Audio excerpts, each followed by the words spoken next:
प्यारे बच्चों, आप सभी लॉकडाउन के कारण अपने अपने घरों में हैं। ऐसे समय में हम लेकर आए हैं आपके लिए डिजी साथ कार्यक्रम। इसके माध्यम से आप प्रत्येक दिन सोमवार से शुक्रवार तक पूर्वाह्न 10 से 12 तथा अपराह्न 1 से 2 बजे तक अपने अपने कक्षाओं के अनुरूप कार्यक्रम देख सकेंगे। स्कूली शिक्षा एवं साक्षरता विभाग, झारखंड। नमस्ते दोस्तों, आप सबका झारखंड सरकार के डीजी साथ प्रोग्राम में स्वागत है। आइए देखते हैं कि आज हम क्या पढ़ेंगे। हम एपिसोड की शुरुआत कक्षा 10वीं के अध्याय त्रिकोणमिति का परिचय से शुरू करेंगे और इसके आधार पे कुछ बहुत ही रोचक प्रश्नों को भी हल करेंगे। फिर कक्षा 10वीं के हिंदी के अध्याय देव का अध्ययन करेंगे। फिर कक्षा 12वीं के गणित के अध्याय आव्यूह का भी अध्ययन करेंगे और इसके आधार पे कुछ रोचक प्रश्नों को हल करेंगे। फिर उसके बाद कक्षा 12वीं के अध्याय स्थिर विद्युत विभव तथा धारिता का अध्ययन करेंगे और इसके आधार पे कुछ रोचक प्रश्नों को हल करेंगे। तो आइए शुरू करते हैं अपना प्रोग्राम डीजी साथ। अब पढ़ाई नहीं रुकेगी। नमस्कार दोस्तों, आज की इस वीडियो में हम त्रिकोणमिति का परिचय पढ़ेंगे। त्रिकोणमिति के परिचय का 2 पार्ट हम पिछली 2 वीडियोस में पढ़ चुके हैं। ये है पार्ट 3। चलिए देखते हैं पार्ट 3 में हम क्या पढ़ेंगे। कुछ विशिष्ट कोणों के त्रिकोणमितीय अनुपात। ये एक टेबल है जो आप लोगों ने अपनी एनसीईआरटी की किताब में देखा होगा। यहाँ पर त्रिकोणमिति के कुछ अनुपात कुछ पर्टिकुलर कोणों पर दिया हुआ है। इस टेबल को हम रीड कैसे करेंगे, कैसे हम पता लगाएंगे कि वैल्यूज कैसे हैं। तो चलिए शुरू करते हैं साइन थीटा से। अगर मुझे साइन थीटा की वैल्यूज निकालनी है तो साइन थीटा 0 डिग्री पर यानी कि साइन 0 डिग्री का मान होगा 0 यानी कि 0। इसी प्रकार साइन 30 डिग्री यानी साइन 30 डिग्री का मान होगा 1/2। इसी प्रकार साइन 45 डिग्री का मान होगा 1 में वर्गमूल 2 और साइन 60 डिग्री का मान होगा वर्गमूल 3/2 तथा साइन 90 डिग्री का मान होगा 1। इसी प्रकार हम बाकी अनुपातों को निकालेंगे। जैसे कि अगर मुझे कॉस का निकालना है तो कॉस 0 डिग्री पर होगा 1। तो इस तरीके से आप बाकी वैल्यूज को भी याद कर सकते हैं, देख सकते हैं कि किसका मान कौन से कोण पर कितना होगा। तो आप लोग इस टेबल को याद कर लीजिए क्योंकि प्रश्न इस पर बेस्ड आते हैं काफी। चलिए देखते हैं कि इस टेबल को इजीली बनाया कैसे जाए, ताकि अगर किसी ऐसे सिचुएशन में जब आपको याद ना हो ये टेबल या आपको कोई पर्टिकुलर वैल्यू याद ना हो तो आप किस तरीके से उस मोमेंट पे टेबल बना करके खुद से वो वैल्यू कैलकुलेट कर सकते हैं। तो फिलहाल टेबल के सारी वैल्यूज को मिटाते हैं और एक ब्लैंक टेबल लेते हैं। ये हमारा ब्लैंक टेबल है। कॉर्नर में इसको 2 पार्ट में डिवाइड कीजिए। ऊपर होगा कोण जो 0 डिग्री, 30 डिग्री, 45 डिग्री, 60 डिग्री और 90 डिग्री है। नीचे हम लिखेंगे अनुपात। अनुपात आपको पता है कि ट्रिग्नोमेट्री के 6 अनुपात हैं, तो हम 6 के 6 अनुपात नीचे लिखेंगे। पहला है साइन थीटा, फिर कॉस थीटा, फिर टेन थीटा, फिर कोसेक थीटा, फिर सेक थीटा, फिर कॉट थीटा। तो चलिए शुरू करते हैं साइन थीटा से। साइन थीटा को निकालने के लिए हम 0 से शुरू करेंगे और बढ़ते हुए क्रम में संख्या को लिखेंगे। 0 के बाद क्या आता है? 1, फिर 2, फिर 3, फिर 4। इस प्रकार हमने 5 कॉलम में 0 से लेकर 4 तक की संख्या लिख ली। अब आखिरी संख्या है हमारा 4। तो इस 4 से हम सभी संख्याओं को भाग देंगे। तो 0/4, 1/4, 2/4, 3/4 और 4/4। तो इस तरीके से हमने लिख लिया है। अब हम क्या करेंगे, इन सभी संख्याओं का वर्गमूल निकालेंगे। तो पहला वर्गमूल हो गया वर्गमूल 0/4, फिर वर्गमूल 1/4, फिर वर्गमूल 2/4, फिर वर्गमूल 3/4, फिर वर्गमूल 4/4। अब इसको हल कीजिए और इसका मान ज्ञात कीजिए। पहले का मान आएगा 0 यानी कि 0, दूसरे का मान आएगा 1/2, तीसरे में 2 से 4 को काटेंगे आप, 2 बार में कटेगा तो ये वर्गमूल आ जाएगा 1/2। चौथा है वर्गमूल 3/2 और पांचवे में 4 से 4 कैंसिल हो जाएगा और 1 बचेगा, तो वर्गमूल 1 का मान होगा 1। इस प्रकार आप देख सकते हैं कि हमने साइन थीटा का मान निकाल लिया है पांचों स्पेसिफिक एंगल्स यानी कोणों पे। तो इसको हम लिखते हैं साइन थीटा वाले कॉलम में। अब देखिए कॉस थीटा कैसे निकालेंगे। साइन थीटा के टेबल को यूज करके हम कॉस थीटा निकालेंगे। कॉस 0 डिग्री बराबर होता है साइन 90 डिग्री का। तो इसके लिए हम क्या करेंगे, दाएं साइड के मान को बाएं साइड से शुरू करेंगे, यानी साइन के दाएं साइड का जो मान है वो कॉस के बाएं साइड से शुरू हो जाएगा, यानी 90 डिग्री बराबर हो जाएगा 0 डिग्री के, यानी साइन 90 डिग्री का मान होगा कॉस 0 डिग्री के। इसी प्रकार दूसरा मान यहाँ आ जाएगा, यानी साइन 60 डिग्री बराबर होगा कॉस 30 डिग्री के। अगला मान हम यहाँ लिखेंगे, यानी साइन 45 डिग्री बराबर है कॉस 45 डिग्री के। चौथा मान यहाँ आ जाएगा, यानी साइन 30 डिग्री का मान बराबर होगा कॉस 60 डिग्री के। और इसी प्रकार आखिरी टेबल में लिखेंगे, यानी साइन 0 डिग्री का मान होगा कॉस 90 डिग्री। अब हमें क्या निकालना है, टेन थीटा का मान। तो टेन थीटा का मान निकालने के लिए इसका फॉर्मूला यूज करते हैं। टेन थीटा बराबर होता है साइन थीटा बटे में कॉस थीटा। अब आप देख सकते हैं कि हमें साइन थीटा का मान भी पता है और कॉस थीटा का मान भी पता है, तो इस प्रकार हम टेन थीटा का मान भी ज्ञात कर सकते हैं। तो टेन थीटा निकालने के लिए हम क्या करेंगे, साइन थीटा के मान को न्यूमरेटर में यानी अंश में रखेंगे और कॉस थीटा के मान को हर में यानी डिनोमिनेटर में रखेंगे। तो इस प्रकार हमारे पास आता है 0 बटे में 1, यानी 0 है साइन 0 डिग्री का मान और 1 है कॉस 0 डिग्री का मान। तो इस प्रकार हम टेन 0 डिग्री का मान ज्ञात कर सकते हैं। अब 0 बटे 1 क्या होता है, 0। तो इस प्रकार हम टेन 0 डिग्री का मान ज्ञात कर पाए हैं और इसी प्रकार हम बाकी मान भी ज्ञात कर पाएंगे। तो अब आप देखिए टेबल में टेन 0 डिग्री हो जाएगा साइन 0 डिग्री बटे में कॉस 0 डिग्री यानी कि 0। टेन 30 डिग्री यानी कि टेन 30 डिग्री बराबर होगा साइन 30 डिग्री बटे में कॉस 30 डिग्री, जो कि बराबर आ जाएगा 1/3 के। इसी प्रकार टेन 45 डिग्री बराबर होगा साइन 45 डिग्री बटे कॉस 45 डिग्री यानी 1 के। इसके बाद वर्गमूल 3 तथा आखिरी देखिए अपरिभाषित। अपरिभाषित का क्या अर्थ है, अब अगर हम टेन 90 डिग्री यानी टेन 90 डिग्री ज्ञात करना चाहे तो आप देख सकते हैं साइन का मान 1 है और कॉस का मान 0 है। तो 1/0 क्या होता है, 1/0 होता है अपरिभाषित, इसीलिए टेन 90 डिग्री का मान है अपरिभाषित। अब कोसेक थीटा निकालने के लिए हम क्या करेंगे, कोसेक थीटा बराबर होता है 1/sin थीटा के। साइन थीटा का मान हमें पता है तो हम इस प्रकार से कोसेक थीटा भी निकाल सकते हैं। अब क्योंकि कोसेक थीटा साइन थीटा का व्युत्क्रम है तो हम साइन थीटा के सभी मान का व्युत्क्रम निकालेंगे, यानी अंश को हर में और हर को अंश में लिखेंगे। तो इस प्रकार 0/1 यानी 1/0 ये हो जाएगा अपरिभाषित। साइन का मान 30 डिग्री पर 1/2 है तो कोसेक का मान 30 डिग्री पर 1/2 का उल्टा यानी 2/1 हो जाएगा, यानी कि 2। इसी प्रकार कोसेक 45 डिग्री का मान 1/2 की जगह पर वर्गमूल 2 हो जाएगा।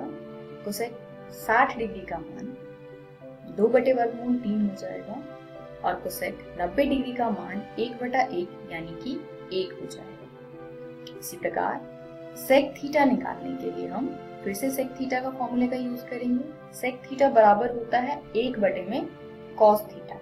अब क्योंकि हमें कॉस थीटा का मान पता है और सेक थीटा कॉस थीटा का व्युत्क्रम होता है तो हम कॉस थीटा का व्युत्क्रम करेंगे, मतलब फिर से हम अंश के मान को हर में और हर के मान को अंश में लिखेंगे। तो सेक थीटा 0 डिग्री पर आ जाएगा 1, सेक थीटा 30 डिग्री पर आएगा 2 बटा वर्गमूल 3। सेक 45 डिग्री का मान हो जाएगा वर्गमूल 2।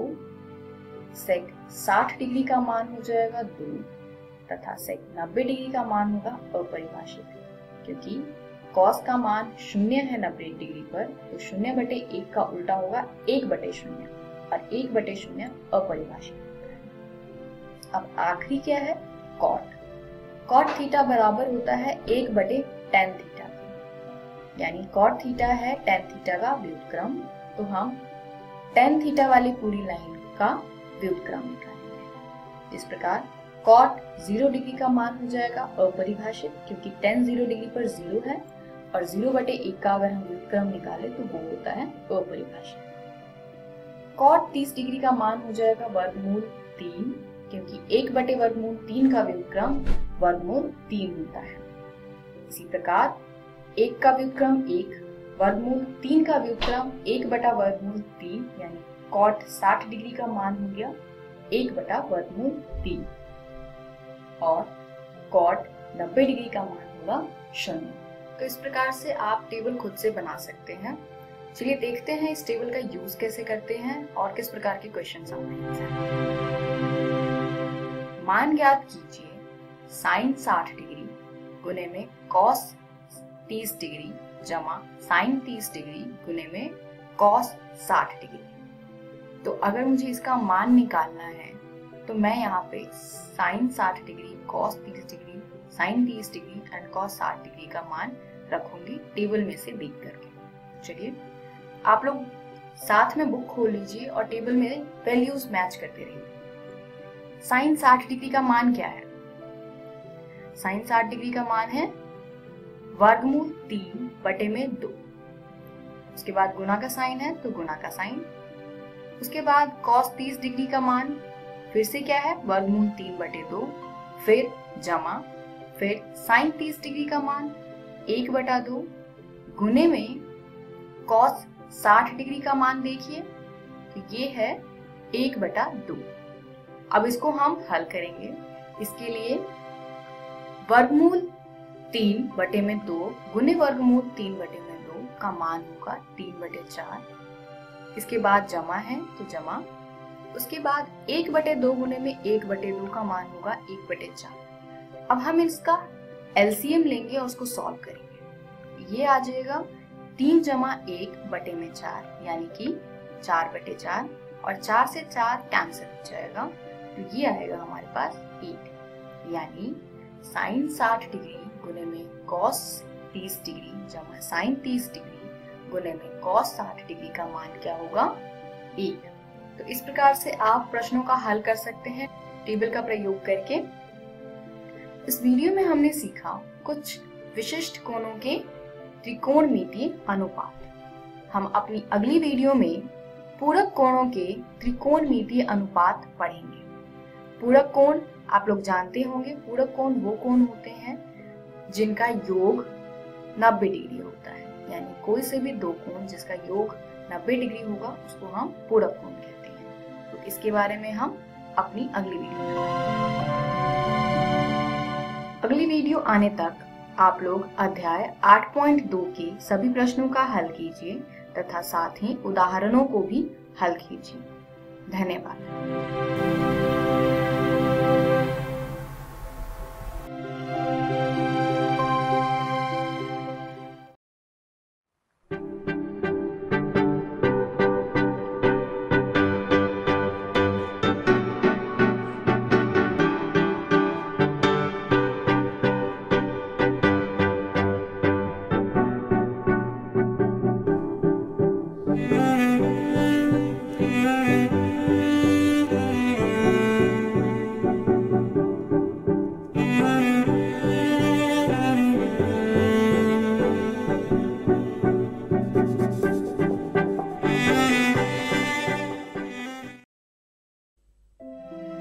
नमस्कार विद्यार्थियों, इस वीडियो में आपका बहुत बहुत स्वागत है। आज हम 10वीं कक्षा की हिंदी की पाठ्य पुस्तक क्षितिज भाग 2 के तीसरे अध्याय को पढ़ने जा रहे हैं, जिसके कवि हैं देव। आज के इस वीडियो में हम सबसे पहले जानेंगे कवि देव के बारे में कि कवि देव कौन है और इनका साहित्य किस प्रकार का है। इसके बाद हम अध्याय 3 में जिन कविताओं का संकलन किया गया है उसके बारे में जानेंगे कि उसका स्वरूप कैसा है, उसकी विषय वस्तु कैसी है। इसके बाद आज की इस वीडियो में हम पहले सवैये का अर्थ भी जानेंगे। तो आइए बिना देर किए शुरू करते हैं इस वीडियो को। हिंदी साहित्य के प्रसिद्ध कवि देव, जिनका पूरा नाम था देवदत्त द्विवेदी, रीतिकालीन के एक प्रसिद्ध कवि थे। रीतिकालीन कवि कौन होते हैं? विद्यार्थियों, आपके मन में यह प्रश्न उठ रहा होगा। रीतिकालीन कवि वे होते हैं जो एक रीति के अंदर बंधकर कविताएं लिखते हैं। वह रीति श्रृंगार, अलंकार किसी की भी हो सकती है। कवि देव की कविताओं में हमें ब्रज भाषा का प्रयोग मिलता है। जैसा प्रयोग हमने सूरदास की कविता में देखा था, वैसा ही ब्रज भाषा का स्वरूप हमें कवि देव की कविताओं में मिलता है। बस अंतर यह है कि सूरदास ने भक्ति परक रचनाएं लिखी, पर कवि देव ने श्रृंगार परक रचनाएं लिखी हैं। इनकी कविताओं में रस विलास, भाव विलास, काव्य रसायन बहुत प्रसिद्ध हैं।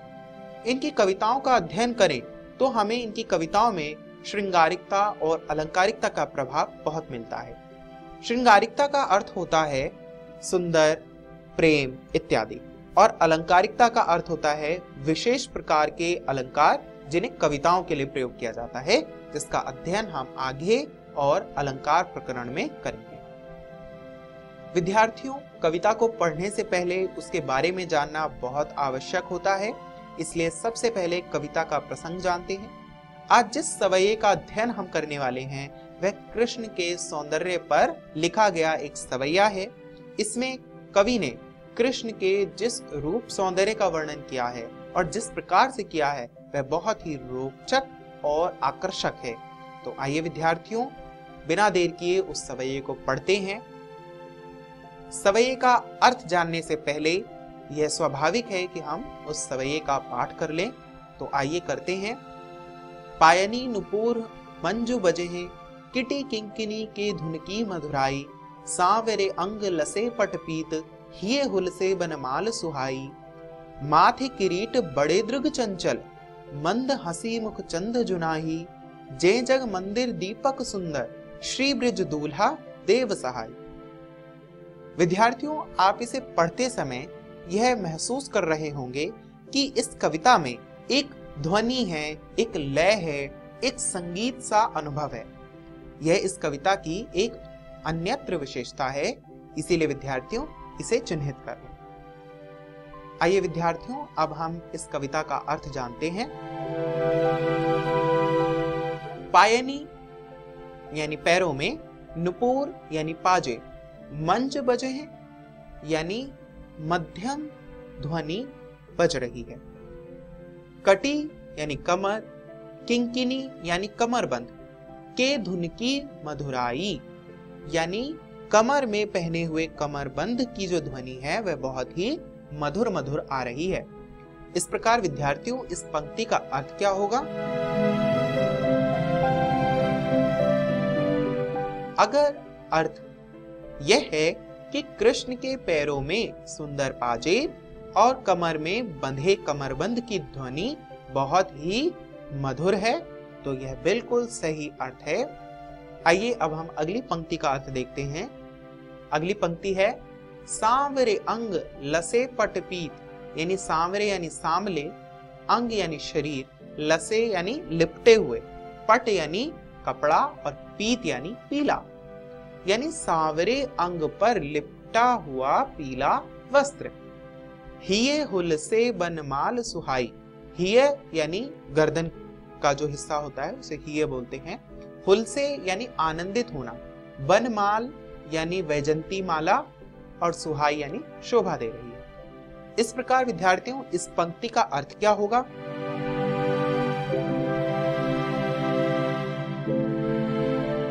बिल्कुल सही, इस पंक्ति का अर्थ कुछ इस प्रकार होगा कि सावले शरीर पर लिपटे पीले कपड़े और गले में वैजंती के फूलों की माला श्री कृष्ण को बहुत ही सुशोभित कर रही है।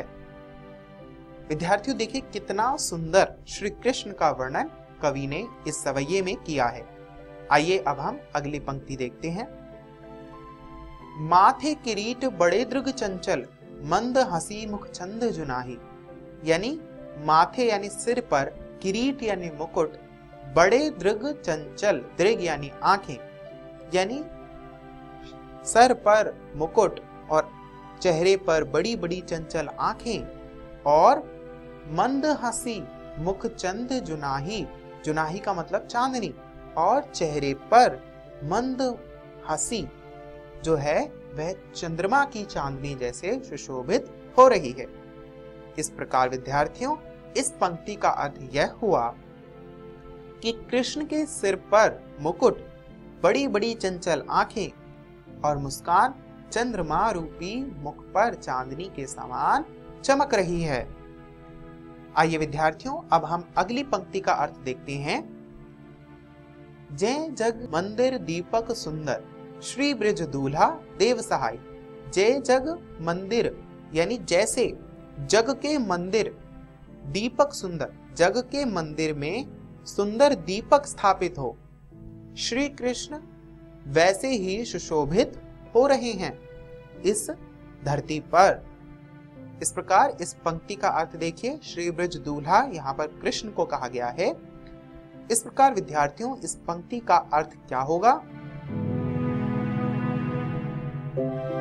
आप बिल्कुल सही सोच रहे हैं। इस पंक्ति का अर्थ होगा कि ऐसे जगत रूपी मंदिर के सुंदर दीपक श्री कृष्ण हम सब की सहायता करो। सहाय यानी सहायता करना। यहाँ पर आप देखेंगे कि देव का जो भक्ति स्वरूप है वह दिख रहा। इस कविता में कहीं ना कहीं श्री कृष्ण की भक्ति की जा रही है। आइए देखते हैं इस कविता में क्या कुछ विशेष है। इस कविता में सबसे पहले कृष्ण के सौंदर्य का वर्णन किया गया है, कृष्ण के रूप का वर्णन किया गया है। साथ ही इस कविता में ब्रज भाषा का प्रयोग भी किया गया है। ब्रज भाषा से यह कविता बहुत ही सुंदर हो गई है। इस कविता में अनुप्रास अलंकार और रूपक अलंकार का प्रयोग भी किया गया है। ये अलंकार क्या होते हैं, इनका अध्ययन हम अलंकार प्रकरण में करेंगे। इस सवैये में भक्ति रस का प्रयोग हुआ है, यानी कृष्ण की भक्ति की गई है। साथ ही ध्यान है विद्यार्थियों, जब हम इस कविता का पाठ कर रहे थे तो हमने पाया था कि इस कविता में संगीतात्मकता है। विद्यार्थियों, मुझे आशा है कि आपको यह सवैया बहुत ही रोचक और आनंदित करने वाला लगा होगा। आइए देखते हैं कि आज की इस वीडियो में हमने क्या जाना। आज की इस वीडियो में सबसे पहले हमने जाना कि देव कौन थे, देव की रचनाएं क्या थी, रचना शैली किस प्रकार की थी। इसके बाद हमने कवि देव का पहला सवैया पढ़ा, जिसमें हमने यह देखा कि कवि देव ने किस प्रकार सौंदर्य वर्णन किया है कृष्ण का। विद्यार्थियों, घर जाकर आप इन प्रश्नों के उत्तर के रूप में एक अनुच्छेद लिखिए। साथ ही अगली वीडियो को समझने के लिए आप घर से कविता संख्या 1 और 2 पढ़कर आएं, जो कि आपकी पाठ्य पुस्तक में पृष्ठ संख्या 21 पर अंकित है। इस वीडियो को देखने के लिए बहुत बहुत धन्यवाद।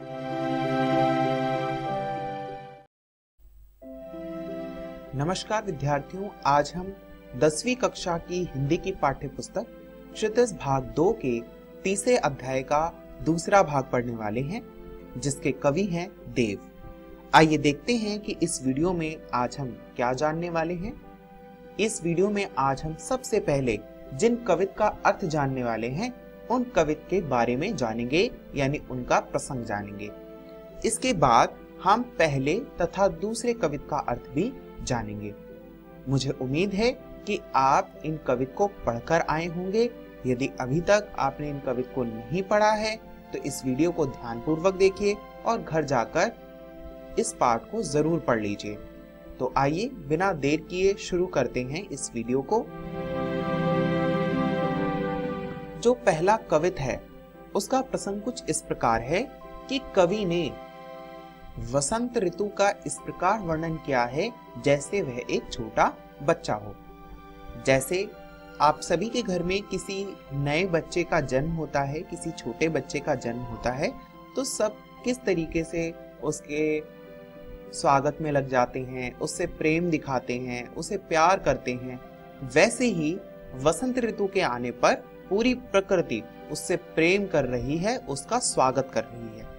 इसी का मनोहारी वर्णन कवि ने इस कविता में किया है। तो आइए इस कविता को हम पढ़ते हैं। कविता की पहली 2 पंक्तियां हैं, डार द्रुम पलना बिछौना नव पल्लव के, सुमन झिंगोला सोहे तन छवि भारी दे। डार का मतलब होता है डालियां और द्रुम का मतलब होता है पेड़, यानी पेड़ की डालियां जो हैं वह वसंत ऋतु का पालना बन गई हैं, पालना जिस पर बच्चे को सुलाया जाता है। और नव पल्लव, पल्लव का मतलब होता है पत्ते, तो जो नए पत्ते हैं पेड़ के वे बिछौना नव पल्लव के, और उस पालने में नए पत्ते का बिछौना बिछाया गया है और उस नए बिछौने में वसंत ऋतु को सुलाया जाएगा, उसका स्वागत किया जाएगा।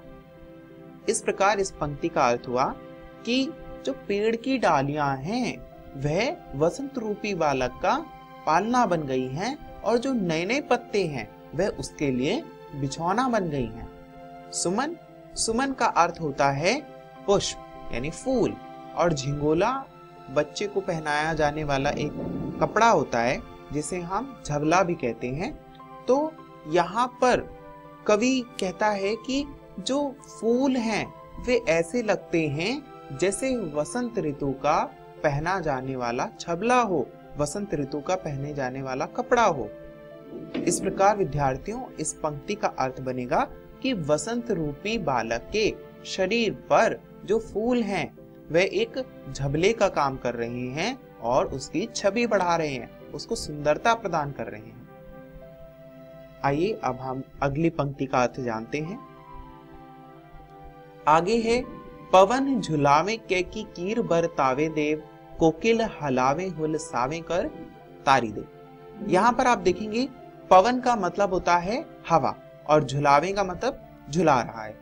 तो जो पेड़ की जो डालियां हैं जब हवा चलती है तो वो हिलती हैं, तो ऐसा लग रहा है जैसे पवन जो है वह उसका जो पालना है, वसंत ऋतु का पालना है, उसे झुला रहे हैं। और कैकी का मतलब होता है मोर और कीर का मतलब होता है तोता।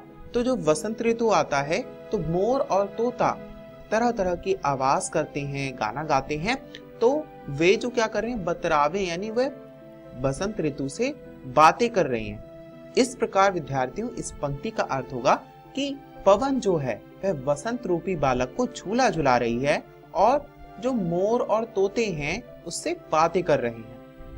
आगे कोकिल का अर्थ होता है कोयल और हलावे हुलसावे का अर्थ होता है मीठी मीठी बातें करना।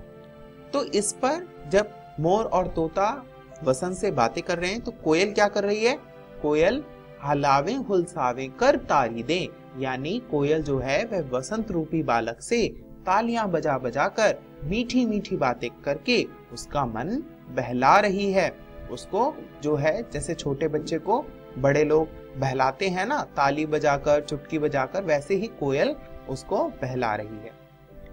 आइए अब हम अगली पंक्ति का अर्थ देखते हैं। अगली पंक्ति है, पुरित पराग सो उतारो करे राइनोन, कंज कली नायिका लतान सिर सारी दे। यहाँ पर जो दूसरी पंक्ति है कंजकली नायिका लतान सिर सारी दे, इसके अर्थ से ही जो है वह ऊपर वाली पंक्ति का अर्थ आएगा। यानी यहाँ पर क्या है कि कमल की कली यानी कंजकली नायिका बनकर और लतान यानी जो लता होती हैं उसको सर पर साड़ी के रूप में बनाकर इस प्रकार रखी हुई है जैसे वह नायिका हो यानी वसंत की माता हो। और वह क्या कर रही है, वह पुरित पराग सो उतारो करे राइनोन, और वो जो राई नून से जैसे राई और नमक से नजर उतारते हैं ना, सरसों और नमक से नजर उतारते हैं, वैसे ही जो पराग कण है उसका प्रयोग करके वह वसंत रूपी बालक की नजर उतार रही है। तो यहाँ पर देखेंगे कि पूरा एक बच्चे का सा माहौल बन गया है और सब लोग उसका स्वागत करने में लगे हैं। आइए अगली पंक्ति का अर्थ जानते हैं। आगे है, मदन महीप जू बालक बसंत ताही। मदन महीप का मतलब होता है कामदेव, यानी मदन महीप यानी जो कामदेव हैं उसके बालक की तरह ये जो वसंत है, वसंत को कहते हैं कामदेव का जो अग्रदूत। तो जो वसंत है वह कामदेव के बालक हैं, जिसको जगाने के लिए प्रातः ही जगावत गुलाब चटकाई दे, जिसको जगाने के लिए रोज सुबह जो गुलाब हैं वे चुटकी बजाते हैं, उसको उठाने के लिए चुटकी बजाई जाती है। आइए विद्यार्थियों, अब हम अगले कवित का अर्थ जानते हैं। कवित संख्या 2। इस कवित में जो पूर्णिमा होती है, पूर्णिमा की चांदनी होती है, और वह चांदनी जब धरती पर पड़ती है तो उसका सौंदर्य कितना खिल जाता है, तो उसका वर्णन करते हुए कवि ने उसकी तुलना राधा के सौंदर्य से की है। राधिका यानी कृष्ण की जो प्रेयसी थी उनके सौंदर्य से की है। तो आइए विद्यार्थियों इस कविता को समझते हैं। पहली पंक्ति है, फटिक सिलानी सो सुधार्यों सुधा मंदिर। तो फटिक से जो होता है वह एक प्रकार का क्रिस्टल होता है। तो ऐसा लग रहा है कि जो सुधा है, धरती है, वह पूरे क्रिस्टल से बन गई है और क्रिस्टल से उस पर एक मंदिर बनाया गया है। जब चांदनी पड़ती है ना धरती पर, तो ऐसा लगता है जैसे पूरी धरती चमक रही है। तो ऐसा लगता है जैसे जो धरती है वह एक मंदिर बन गई है। और किसकी मंदिर बन गई है? वह एक क्रिस्टल की मंदिर बन गई है। तो आगे वे कहते हैं, उधी दधी कोसों अधिकाई उगमे अमंद। यानी यहाँ पर देखिए, उधी का मतलब होता है समुद्र और दधी का मतलब होता है दही। और इसका अर्थ यह निकला फिर कि समुद्र की जो लहरें हैं जो ऊपर नीचे चढ़ती हैं, तो उससे झाग जो बन जाता है, तो वह ऐसा लगता है जैसे जो समुद्र है वह दही का समुद्र है, उसमें पानी ना होकर दही हो। आगे वे कहते हैं, बाहर ते भीतर लो भीति ना देखें देव, दूध को सो फेन फैल्यो आंगन फरस बंद। यानी यहाँ पर भीति का मतलब होता है दीवार। तो जो ऐसी दीवार बन गई है जिससे न तो बाहर कुछ दिखाई देता है और ना ही भीतर यानी अंदर से बाहर तक कुछ नहीं दिखाई देता। ये जो प्रकृति है उसने सौंदर्य का एक चादर सा फैला लिया है। आगे कवि कहते हैं कि दूध को सो फेन फैल्यो, और जो आंगन है उस पे ऐसा लगता है जैसे दूध का सा फेन जो है वह पूरे फर्श पर फैल गया हो। आगे कवि कहता है कि तारा सी तरुणी तामे थाड़ी झिलमिल होती। और जो तारे हैं वे नवयुवती के समान लग रहे हैं और वे उस दृश्य में खड़े होकर झिलमिल कर रहे हैं, चमक रहे हैं आकाश में। आगे वे कहते हैं, मोतिन की ज्योति मिले मलिका को मरकंद। जैसे मलिका के फूलों को रस मिल गया हो और मोतियों को चमक मिल गई हो, ऐसा प्रतीत होता है। आगे कवि कहता है, आरसी से अंबर में आभासी उजियारी लगे। और ये जो आकाश है, आरसी जो है मतलब दर्पण, और ये जो इसकी जो आभा है, जो चांदनी चमकती है, तो आकाश दर्पण जैसा लगता है, शीशे जैसा लगता है।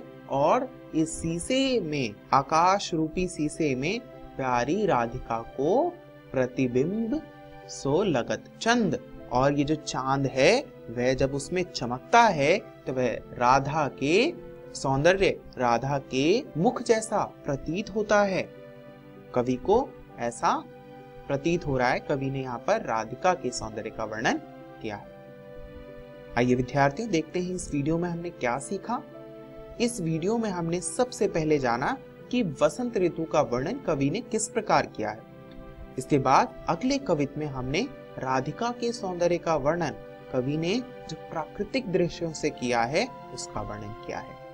विद्यार्थियों, घर जाकर आप इन प्रश्नों के उत्तर के रूप में एक एक अनुच्छेद लिखेंगे। इस वीडियो को देखने के लिए बहुत बहुत धन्यवाद। नमस्कार दोस्तों, आज हम अध्याय आवयोग का तीसरा भाग देखने वाले हैं। हमने हमारे पिछले वीडियो में पढ़ा था आवयोगों पर संक्रियाएं। आइए देखते हैं कि आज के इस वीडियो में हम क्या पढ़ेंगे। तो दोस्तों, आज के इस वीडियो में हम पढ़ेंगे अवयवों का गुणन। तो चलिए आगे बढ़ते हैं और शुरू करते हैं हम हमारा आज का भाग। तो दोस्तों, अवयवों का गुणन, जैसा कि इसके नाम से ही स्पष्ट हो रहा है, हम इस टॉपिक में ये सीखेंगे कि किस प्रकार से हम अवयवों को गुणा करते हैं। और उसे सीखने से पहले हमारा सबसे पहला कार्य होगा कि उनके चरण को जानना, कि किस प्रकार से हम उन्हें ज्ञात करेंगे।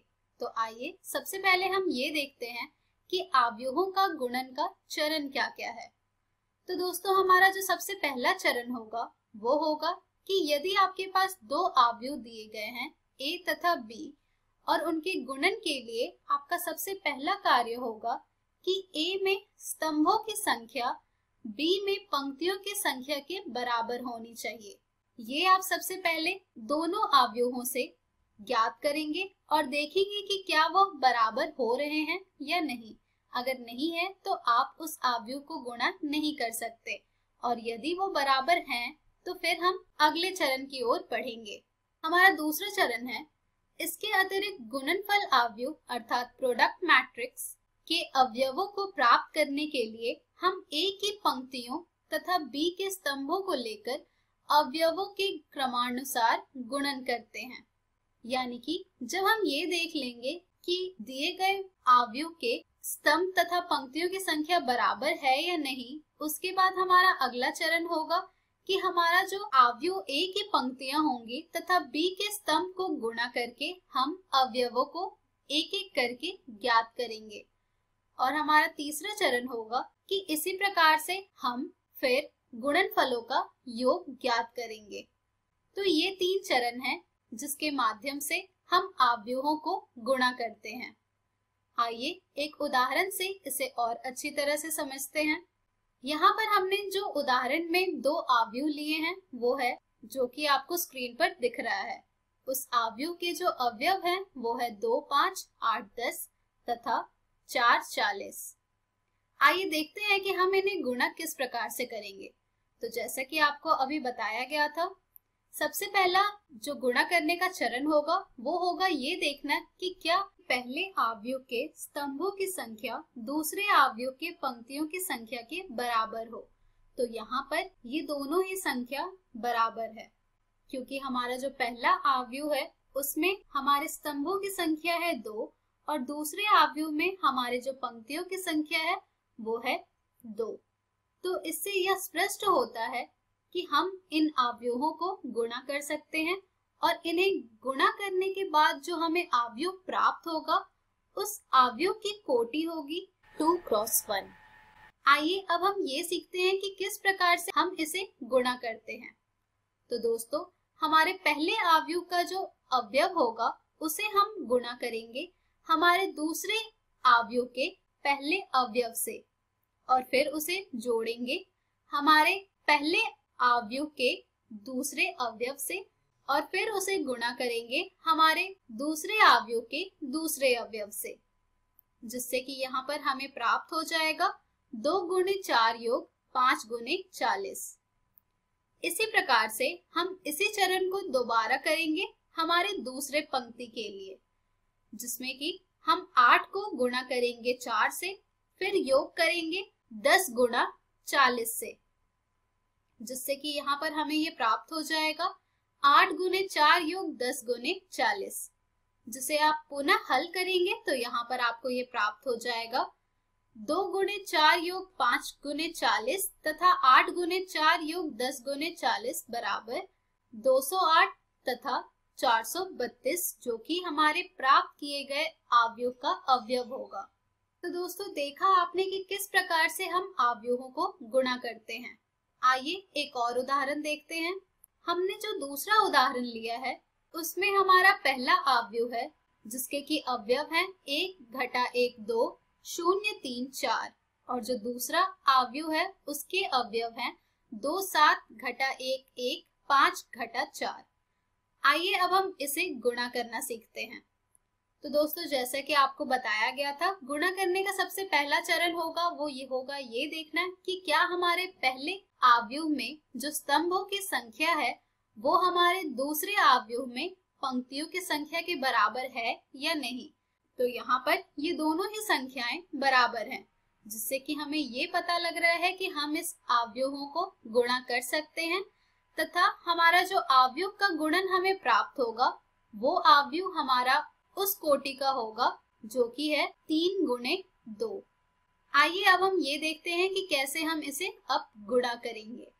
तो दोस्तों, इसे गुणा करने के लिए हम सबसे पहले हमारे पहले अवयव के पहली पंक्ति को गुणा करेंगे हमारे दूसरे अवयव के पहले स्तंभ से, जिससे कि हमें यहाँ पर ये प्राप्त हो जाएगा 1 गुणे 2 योग घटा 1 गुणे घटा 1 योग 2 गुणे 5।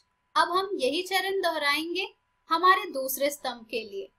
तो यहाँ पर अब हम हमारे पहले अवयव के पंक्ति को गुणा करेंगे हमारे दूसरे अवयव के दूसरे स्तंभ से, जिससे कि हमें हमारा अवयव प्राप्त होगा जिसके कि अवयव होंगे 13 तथा 1 गुणे 7 योग घटा 1 गुणे 1 योग 2 गुणे घटा 4।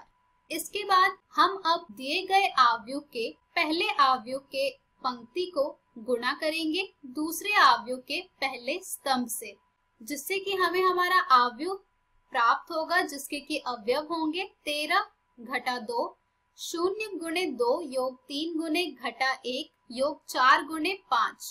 इसके बाद इसी चरण को हम दोहराएंगे जिससे कि हमें हमारे अवयव का चौथा अवयव प्राप्त हो जाए। अब हम हमारे पहले अवयव की दूसरी पंक्ति को गुणा करेंगे हमारे दूसरे अवयव के दूसरे स्तंभ से, जिससे कि हमारा चौथा अवयव भी प्राप्त हो जाएगा जो कि आएगा अवयव जिसके कि अवयव होंगे 13 घटा 2 17 0 गुणे 7 योग 3 गुणे 1 योग 4 गुणे घटा 4, जिसे जब आप हल करेंगे तो आपको इन दोनों अवयव का गुणन प्राप्त होगा। अवयव जिसका कि अवयव होगा 13 घटा 2 17 घटा 13। तो देखा आपने दोस्तों कि किस प्रकार से हम अवयवों को गुणा करते हैं। आइए एक और उदाहरण देखते हैं जिससे कि आपको और अच्छी तरह से क्लियर हो जाएगा कि किस प्रकार से हम अवयवों को गुणा करते हैं। जो तीसरा उदाहरण हमने लिया है इसमें हम जो दो अवयवों को गुणा करने वाले हैं, इन दोनों की जो कोटि होगी वो होगी 3 क्रॉस 3 की, जिससे कि साफ आपको पता लग रहा होगा कि यहाँ पर जो आपके पहले अवयव के स्तंभ की संख्या है वो बराबर है आपके दूसरे अवयव के पंक्तियों की संख्या के, तो जिससे कि आप इसका गुणन ज्ञात कर सकते हैं। तो चलिए अब हम पिछले उदाहरण में की गई प्रक्रिया को दोहराते हैं और एक एक करके ज्ञात करते हैं अवयवों का गुणन। तो यहाँ पर जैसा कि आप सब जानते हैं, हम सबसे पहले हमारे पहले अवयव के पहली पंक्ति को गुणा करेंगे हमारे दूसरे अवयव के पहले स्तंभ से। जब हम इसे गुणा करेंगे दोस्तों तो हमें यहाँ पर ये प्राप्त हो जाएगा 2 गुणे 1 योग 3 गुणे 0 योग 4 गुणे 3। ये होगा हमारे प्राप्त अवयव का पहला अवयव। इसी प्रकार से इसी चरण को जब हम दोहराएंगे तो हमें हमारा दूसरा अवयव प्राप्त होगा जब हम पहले अवयव के पहली पंक्ति को गुणा करेंगे दूसरे अवयव के दूसरे स्तंभ से। तो यहाँ से हमें ये प्राप्त हो जाएगा अब 14 हमारा पहला अवयव, 2 गुणे घटा 3 योग 3 गुणे 2 योग 4 गुणे 0 हमारा दूसरा अवयव। इसी प्रक्रिया को आगे बढ़ाएंगे हम हमारे दूसरे अवयव के तीसरे स्तंभ के लिए, तो हमें यहाँ पर हमारा तीसरा अवयव प्राप्त हो जाएगा 2 गुणे 5 योग 3 गुणे 4 योग 4 गुणे 5। इसी प्रकार से अब हम हमारे पहले अवयव के दूसरी पंक्ति को गुणा करेंगे हमारे दूसरे अवयव के पहले स्तंभ से। जब हम इसे गुणा करेंगे तो यहाँ से हमारा जो चौथा अवयव होगा वो प्राप्त होगा 3 गुणे 1 योग 4 गुणे 0 योग 5 गुणे 3। जब हम हमारे पहले अवयव के दूसरी पंक्ति को गुणा करेंगे दूसरे अवयव के दूसरे स्तंभ से, तो यहाँ पर हमें ये प्राप्त हो जाएगा पांचवा अवयव 3 गुणे घटा 3 योग 4 गुणे 2 योग 5 गुणे 0। इसी प्रकार से जब हम पहले अवयव के दूसरी पंक्ति को गुणा करेंगे हमारे दूसरे अवयव के तीसरे स्तंभ से, तो यहाँ पर हमें ये प्राप्त हो जाएगा हमारा छठा अवयव 3 गुणे 5 योग 4 गुणे 4 योग 5 गुणे 5। इसी प्रकार से आप आगे भी इन्हीं चरण को दोहराएंगे जिसमें कि आप पहले आव्यूह के तीसरे पंक्ति को गुणा करेंगे दूसरे आव्यूह के पहले स्तंभ से तो आपको आपका सातवां अर्थात A31 अवयव प्राप्त हो जाएगा, जो कि होगा 4 गुणे 1 योग 5 गुणे 0 योग 6 गुणे 3। इसी प्रकार से जब आप तीसरी पंक्ति को गुणा करेंगे दूसरे स्तंभ से तो आपको अवयव 3-2 प्राप्त होगा, 4 गुणे घटा 3 योग 5 गुणे 2 योग 6 गुणे 0। और इसी प्रक्रिया को जब आप आगे बढ़ाएंगे अपने तीसरे स्तंभ के लिए तो आपको यहाँ पर ये प्राप्त हो जाएगा आपका अवयव A33 बराबर 4 गुणे 5 योग 5 गुणे 4 योग 6 गुणे 5। जिन सबको आप हल करेंगे तो आपको इन दोनों आव्यूहों का गुणन प्राप्त होगा। 14 शून्य 42, 18 घटा 1 56, 22 घटा 2 70। ये होगा आपके दोनों आव्यूहों का गुणन जो कि आपने प्राप्त किया है उसके अवयव। तो दोस्तों देखा आपने कि किस प्रकार से हम आव्यूहों को गुणा करते हैं। तो दोस्तों इस पर आधारित आपको बहुत से प्रश्न आपको आपकी एनसीईआरटी पुस्तक में मिल जाएंगे जिन्हें आप जरूर हल करें। चलिए अब हम बढ़ते हैं हमारे अगले टॉपिक की ओर जो कि है आव्यूहों के गुणन के गुणधर्म। यानी कि अब हम सीखेंगे अर्थात जानेंगे कि मैट्रिक्स मल्टीप्लिकेशन की प्रॉपर्टीज क्या क्या होती हैं। सबसे पहला है हमारा साहचर्य नियम जो कि कहता है किन्हीं भी 3 आव्यूहों A, B तथा C के लिए AB को जब आप गुणा करेंगे C से तो आपको वो बराबर प्राप्त होगा A गुणा BC के, जब कभी समीकरण के दोनों पक्ष परिभाषित होते हैं। हमारा दूसरा नियम है वितरण नियम जो कि कहता है किन्हीं भी 3 आव्यूहों A, B तथा C के लिए A गुणा B योग C बराबर होगा AB योग AC के तथा A योग B गुणे C बराबर होगा AC योग BC के, जब भी समीकरण के दोनों पक्ष परिभाषित होते हैं। हमारा तीसरा गुणधर्म है गुणन के तत्समक का अस्तित्व। प्रत्येक वर्ग आव्यूह A के लिए समान कोटि के एक आव्यूह I का अस्तित्व इस प्रकार होता है कि IA बराबर होता है AI के जो कि बराबर होगा A के। तो दोस्तों ये थे कुछ 3 गुणधर्म आव्यूहों के गुणन के लिए जिसे आप जरूर ध्यान में रखें क्योंकि इसका प्रयोग हम प्रश्नों को हल करने में करेंगे आव्यूहों के। तो दोस्तों इसी के साथ हमारी आज की वीडियो समाप्त होती है। इन सभी पर आधारित बहुत सारे प्रश्न आपको आपकी एनसीईआरटी पुस्तक में मिल जाएंगे जिन्हें आप जरूर हल कीजिएगा ताकि आपको आव्यूह अध्याय बहुत ही अच्छे से समझ आ जाए। तो दोस्तों आज की इस वीडियो में हमने सीखा आव्यूहों का गुणन। हम हमारी अगली वीडियो में जानेंगे आव्यूहों का परिवर्त। धन्यवाद।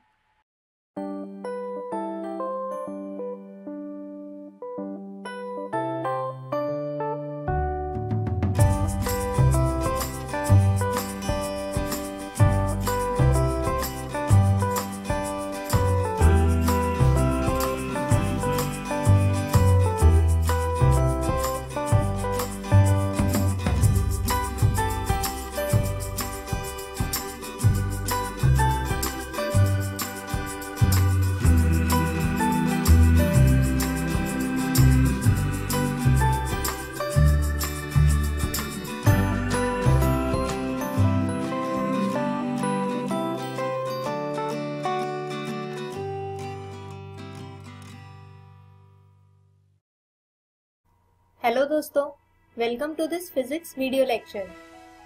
दोस्तों अभी तक हम अध्याय 2 स्थिर वैद्युत विभव तथा धारिता का एक भाग पढ़ चुके हैं।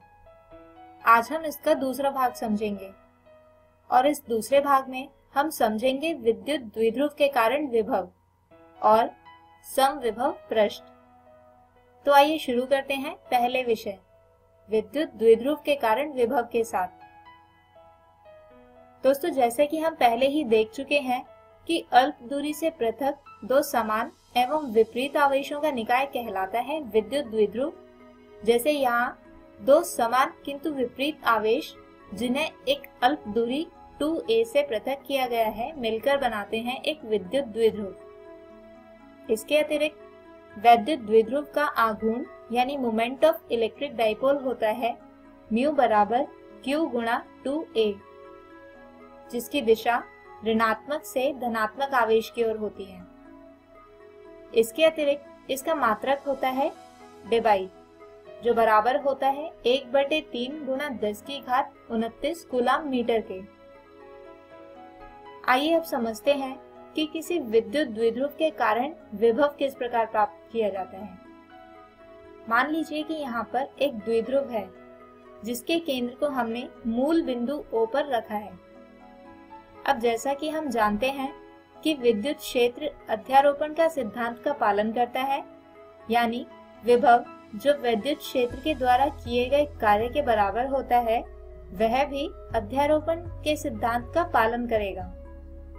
यानी किसी द्विध्रुव के कारण विभव उसके दोनों आवेशों के कारण विभव का योग होगा।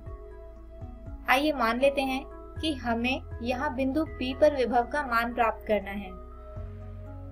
तो अध्यारोपण सिद्धांत के अनुसार वह धनात्मक Q तथा ऋणात्मक Q आवेश के कारण विभव का योग होना चाहिए। मान लेते हैं कि बिंदु P की Q से दूरी R1 तथा ऋणात्मक Q से R2 तथा मूल बिंदु O से R है। इसके अतिरिक्त यह बिंदु P मूल बिंदु O से थीटा डिग्री का कोण बनाता है। तो दोस्तों, यहाँ पर आवेश धनात्मक Q के कारण विभव होगा V बराबर 1/4 पाई एप्सिलॉन नॉट Q बटे R1, जबकि ऋणात्मक Q के कारण विभव होगा 1/4 पाई एप्सिलॉन नॉट ऋणात्मक Q बटे R2। दोस्तों, अब अध्यारोपण सिद्धांत के अनुसार बिंदु P पर विभव होगा इन दोनों विभव का योग, यानी V बराबर V धनात्मक आवेश के कारण जमा V ऋणात्मक आवेश के कारण। अब V1 तथा V2 का मान रखने तथा इसे हल करने पर समीकरण आता है V बराबर Q बटे 4 पाई एप्सिलॉन नॉट 1/R1 घटा 1/R2। अब ज्यामिति द्वारा R1 की घात 2 बराबर होगा R की घात 2 जमा A की घात 2 घटा 2A R cos थीटा, तथा R2 की घात 2 बराबर होगा R की घात 2 जमा A की घात 2 जमा 2A R cos थीटा। दोस्तों, यदि हम यहाँ पर R1 के लिए देखें तो दाएं पक्ष से R की घात 2 कॉमन निकालने पर आता है R1 की घात 2 बराबर R की घात 2 ब्रैकेट 1 घटा 2A cos थीटा बटे R जमा A की घात 2 बटे R की घात 2। अब हम R को A की तुलना में अत्यधिक बड़ा मान लेते हैं तथा केवल A बटे R के प्रथम कोटि के पदों को ही सम्मिलित करते हैं। तो R1 की घात 2 आता है R की घात 2 ब्रैकेट 1 घटा 2A cos थीटा बटे R, जबकि ठीक इसी प्रकार R2 की घात 2 आता है R की घात 2 ब्रैकेट 1 जमा 2A cos थीटा बटे R।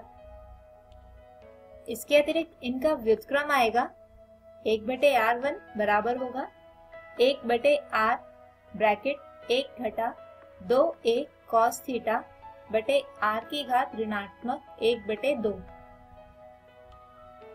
दोस्तों, जिसमें द्विपद समीकरण का उपयोग करके A/R के प्रथम कोटि पदों को सम्मिलित करके आता है 1/R ब्रैकेट 1 जमा 2A cos थीटा बटे R।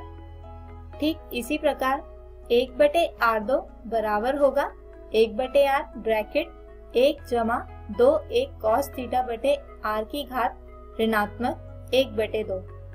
दोस्तों, इसमें भी द्विपद समीकरण का उपयोग करके और A/R के प्रथम कोटि के पदों को सम्मिलित करके समीकरण आता है 1/R ब्रैकेट 1 घटा 2A cos थीटा बटे R।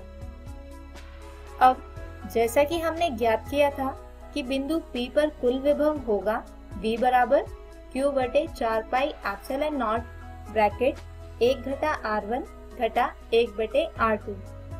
तो यहाँ पर हम ऊपर वाले दोनों समीकरणों से 1/R1 तथा 1/R2 का मान रखें और हल करें तो आएगा V बराबर Q बटे 4 pi epsilon not 2a cos theta बटे r की घात 2।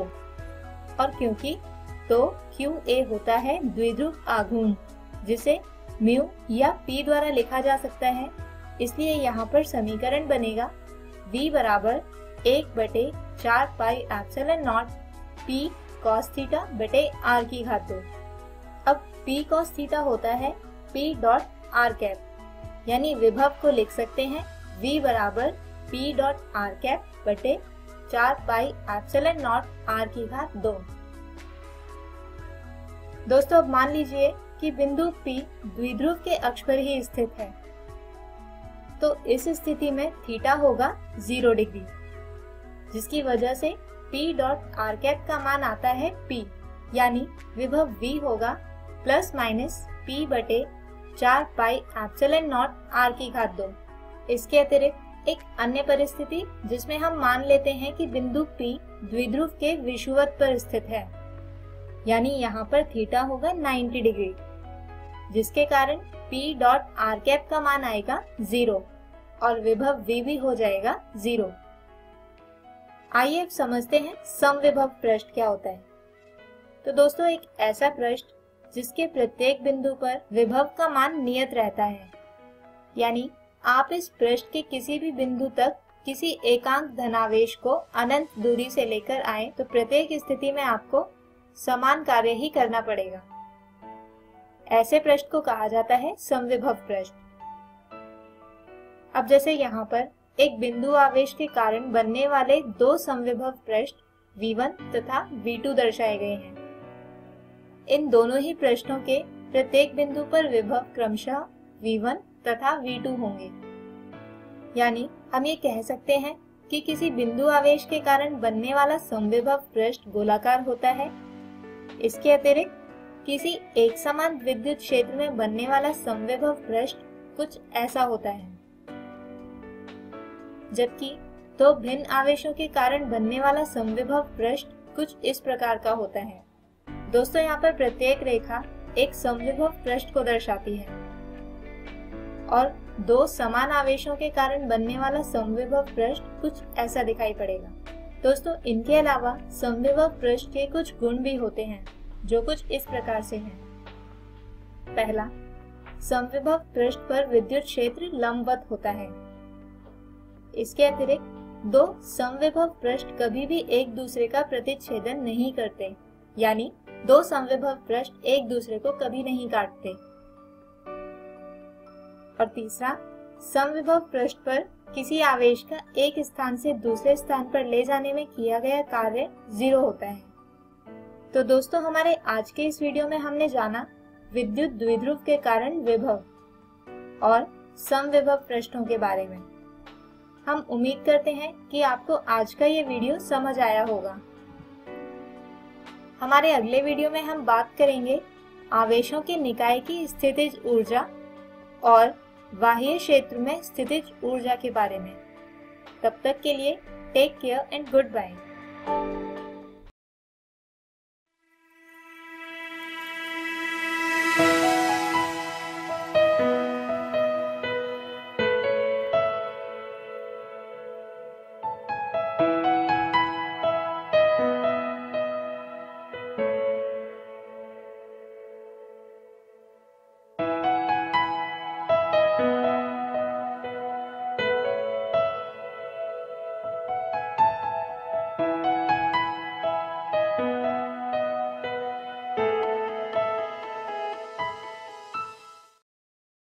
नमस्ते दोस्तों, डीजी 7 के आज के एपिसोड में आशा करता हूँ आपको बहुत कुछ सीखने को मिला होगा। आइए देखते हैं कि आज हमने क्या पढ़ा।